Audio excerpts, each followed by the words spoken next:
ஏற்கனவே அவர்கள் நம்ம சபைக்கு வந்திருக்காங்க. ஏற்கனவே அவங்க பேச்சு இருந்திருக்கு.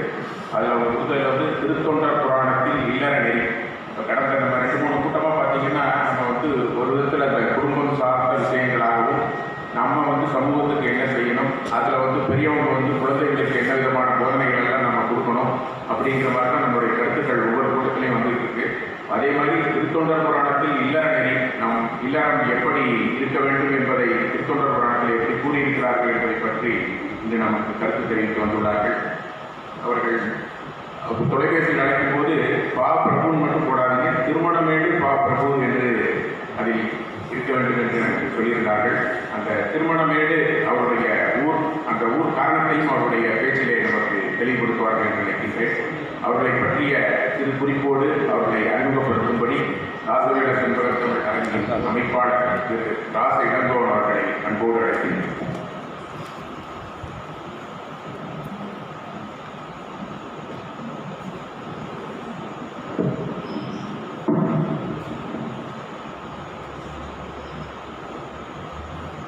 என்னை நன்றாக என் பெற்றோர் படைத்தனர், தன்னை நன்றாக தமிழ் செய்யுமாறு.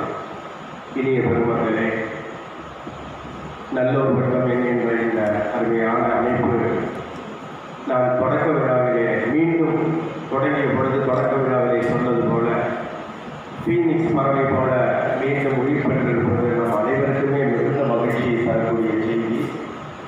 நான் இன்றைய பேச்சாளர் நண்பர் பிரபு அவர்களை பற்றிய அறிமுகத்தை சொல்வதற்கு முன்னால் சான்றோர் நிறைந்த இந்த அவை திருவரங்கத்திலிருந்து நான் என்றைக்கும் என் இதயத்தை வைத்து வணங்கிக் கொண்டிருக்கின்ற, என் மீது அன்பு செலுத்திக் கொண்டிருக்கின்ற திருவரங்கம் திருக்கோயிலுடைய அரங்காவலர் குழு தலைவராக மிகச்சிறந்த பணியை, ஆன்மீக பணியை, சமுதாய பணியை வழங்கிய ஐயா பி.டி. தியாகராஜன் அவர்களுக்கும், மீண்டும் இந்த அவை தொடங்கப்பட்ட பொழுது நமது சமயம் நமது கடமை என்ற தலைப்பு ஆற்றிய உரை இன்றைக்கு நிறைவேறி இருக்கிறது என்று கருதுகின்றேன். அந்த அளவுக்கு ஒரு சிறந்த உரையை தந்த எம்.ஜி. சீனிவாசன் ஐயா அவர்களுக்கும், அவருடைய இளவல் அன்பு சகோதரர் சிவானந்தம் ஐயா அவர்களுக்கும், தேவாலய ஐயா அவர்களுக்கும், சென்னையிலிருந்து கருணாநிதி ஐயா அவர்கள் வருகை இருக்கிறார்கள். இன்னும் மருத்துவர் இளங்கோவன் ஐயா உள்ளிட்ட பெரியவர்களுக்கும் தாய்மார்களுக்கும் பணிவான வணக்கத்தினை சொல்லி, சப்பரிசி ஐயா அவர்கள் என்னை அழைத்து இந்த மாத நிறைவிலே கடைசி ஞாயிற்றுக்கிழமை ஒரு பேச்சாளரை நீங்கள் ஏற்பாடு செய்து அழைத்து வர வேண்டும் என்று சொன்னார்கள். நான் அவரிடம் சொன்னேன், இந்த ஒரு மாதம் மட்டும், மே மாதம் ஒரு மாதம் மட்டும் கடைசி ஞாயிற்றுக்கிழமைக்கு பதிலாக முதல் ஞாயிற்றுக்கிழமை, 3வது ஞாயிற்றுக்கிழமை நீங்கள் வைத்துக் கொள்ள வேண்டும் என்ற ஒரு அன்பு வேண்டுகோளை வைத்து, ஏனையா என்ன காரணம் என்று கேட்டார்கள். எங்களுடைய திருவரங்கம் ராசவேத செண்பக தமிழர்களுடைய 34வது ஆண்டு விழா எதிர்வரும் 24ஆம் நாள் மே 24 ஞாயிற்றுக்கிழமை என்று திருச்சிராப்பள்ளி தமிழ்ச்சங்க மன்றத்தில் நடைபெறுகிறது என்று சொன்னேன். ஓ அப்படியா, அப்படி என்றால் வேண்டாம், நாம் முதல் வாரம் அமைத்துக் கொள்ளலாம் என்று சொல்லி இன்றைக்கு இந்த நிகழ்வை ஏற்பாடு செய்திருக்கிறார்கள். நான் பிரபு அவர்களை அறிமுகம் செய்வதற்கு முன்னால் ஒரு மகிழ்ச்சியான செய்தியை சொல்லிவிட்டு அவரை அறிமுகம் செய்ய வேண்டும் என்று நினைக்கின்றேன். இது இந்த அமைப்புக்கோ சப்தரிசி ஐயாவுக்கோ எந்த அளவுக்கு மகிழ்ச்சி தரும் என்று தெரியாது.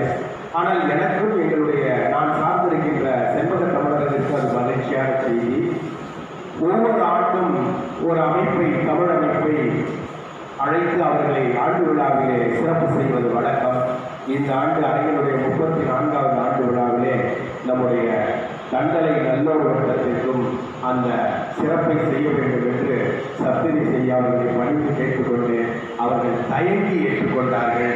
இருந்தாலும் சிறந்த தமிழமைப்பாக ஒரு அற்புதமான வளர்ச்சியை கண்டுகொண்டிருக்கின்ற இந்த அமைப்பிற்கு எதிர்வரும் ஆண்டு விழாவிலே தமிழமைப்பிற்கான விருதினை கொடுத்து நாங்கள் மகிழ்ச்சி அடைந்திருக்கிறோம் என்கின்ற செய்தியை முதற்கள் தெரிவித்து உங்கள் அனைவருக்கும் ஆண்டு விழா அழைப்புகள் கொண்டு வரப்பட்டிருக்கின்றது. நிகழ்ச்சி நிறைவேறி வழங்கப்படும். வாய்ப்புள்ளவர்கள் அனைவரும் வந்து திருச்சிராப்பள்ளி தமிழ்ச்சங்கத்திலே நடக்கின்ற மாலை நேரம் நடக்கின்ற அந்த விழாவிலே கலந்து கொண்டு அரங்கையும் நம்முடைய தண்டலை நல்லோர் வட்டத்தையும் வாழ்த்து பெருமை சேர்க்க வேண்டுமாய் நான் கேட்டுக்கொண்டு, இன்றைய தினம் திருப்பதி நெறி என்ற தலைப்பிலே உரையாற்றுவதற்காக நம்மிடையே வருகை தந்துள்ள அருமை நண்பர் பிரபு அவர்களை கிட்டத்தட்ட 15 ஆண்டுகளுக்கு மேலாக எங்கள் குடும்பம் நன்றாக அறியும். இன்னும் சொல்ல போனால் அவர் எங்கள் குடும்பத்தில் பறக்காத ஒரு உறுப்பினர் என்று சொல்ல வேண்டும். ஆனால் ஒரு குடும்ப உறுப்பினர். என்னுடைய தந்தையார் இருந்த பொழுது அவர்களுக்கு பார்வை குறை. அவர்கள் வழக்கறிஞராக இருந்தாலும் மிகச்சிறந்த தமிழ் பணியை செய்தாலும் பார்வை குறை காரணமாக என் துணையோடு தான் அவர் வெளியில் செல்வது அல்லது அரங்கில் நடத்துவது வழக்கம்.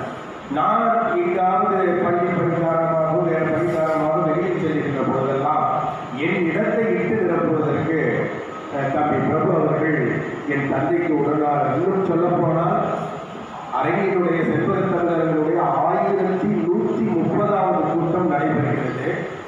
அந்த கூட்டத்திலே என் தந்தையார் உரையாற்றுகிறார். செல்வக தமிழர்களே, கால மணலில் என் காலடி சுவடிகள் என்ற தலைப்பிலே உரையாற்றுகிறார். அன்று தியாகதுருகத்திலே தமிழ் பணி செம்மலின் என்ற ஒரு விருதை எனக்கு வழங்குவதாக முடிவு செய்யப்பட்டு அந்த விருதை பெறுவதற்காக நான் சென்று விட்டேன். சனிக்கிழமை அரங்கு கூட்டம். நான் துணை இருக்க வேண்டும். உடனடியாக தம்பி பிரபு அவர்களை தான் நீங்கள் தான் இருந்து அப்பாவோடு உடனிருந்து இன்றைய நிகழ்வை நிகழ்த்த வேண்டும் என்று சொன்ன பொழுது எங்கள் தந்தையாருடைய இறுதி கூட்டத்திலே அதற்கு அடுத்து ஒரு திங்களிலே அவர்கள் காலமாகிவிட்டார்கள். அவர்கள் பேசிய கடைசி பேச்சும் அதுதான். அவர்கள் நடத்திய கடைசி கூட்டமும் அதுதான். அந்த கூட்டத்தில் என்னால் கூட இருக்க முடியவில்லை.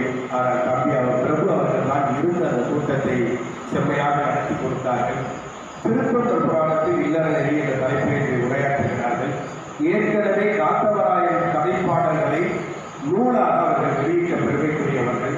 அது மட்டுமல்ல, எம் தந்தையாரை பற்றி ஒரு முழுமையான ஆய்வு ஒன்றினை எழுதி திருவரங்கம் ஆசிரியர் ராசதேவி செல்வகவல்லி தமிழ் பணிகள் என்ற நூலினை என் தந்தையாரினுடைய 1வது ஆண்டு நிறைவேந்த நிகழ்விலே தஞ்சை மேலாள் அமைச்சர் சீனா உபயமுல்லா அவர்களுடைய திருக்கரத்தால் வெளியிட செய்த பெருமைக்குரியவர் தம்பி பிரபு அவர்கள்.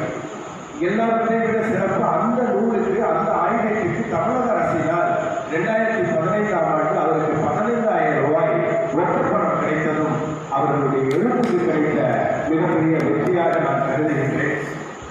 அவர்கள் ஏற்கனவே நம்முடைய சப்தரிசி அவர்கள் சொன்னது போல காத்தவராயன் கதைப்பாடல்களை இங்கே உரையாற்றியிருக்கிறார்கள். உடுக்கடித்து பாடுவதிலே வல்லவர்கள். உடுக்கை கையிலே கொடுத்து விட்டால் அவர்கள் உடுப்பு வைத்திருக்கிறார்கள். அழகாக அதை வாசித்து பாடுவதிலே வல்லவர்கள். திருச்சிராப்பள்ளி திருமுறை மன்றத்திலே திருமுறை செல்வர் விருதினை பெற்றவர்கள்.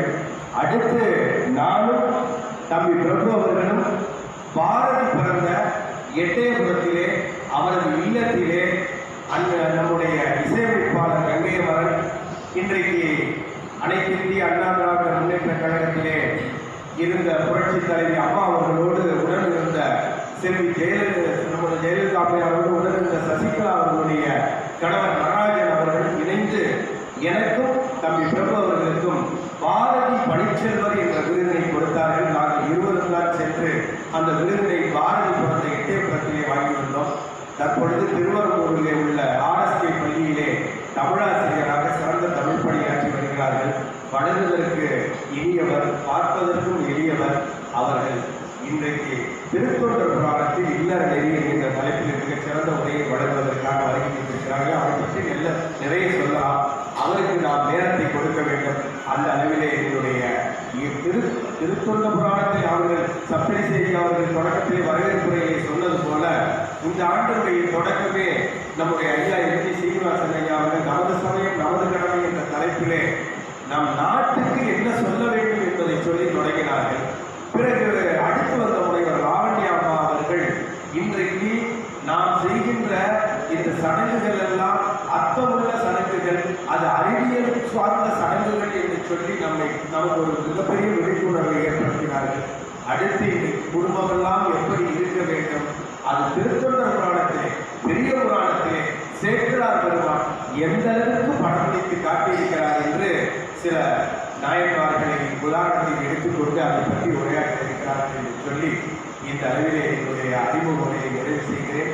மீண்டும் ஆண்டு விழா அழைப்புகள் கொடுக்கப்படும். நீங்கள் அனைவரும் வருகை தந்து அரங்கையும் நம்முடைய விருது பெற இருக்கின்ற சப்தரி செய்தியாளர்களும் அவர்களை நெஞ்சார வாழ்த்த வேண்டுமாய் கேட்டுக்கொண்டு இந்த அளவிலே என்னுடைய அறிமுகம்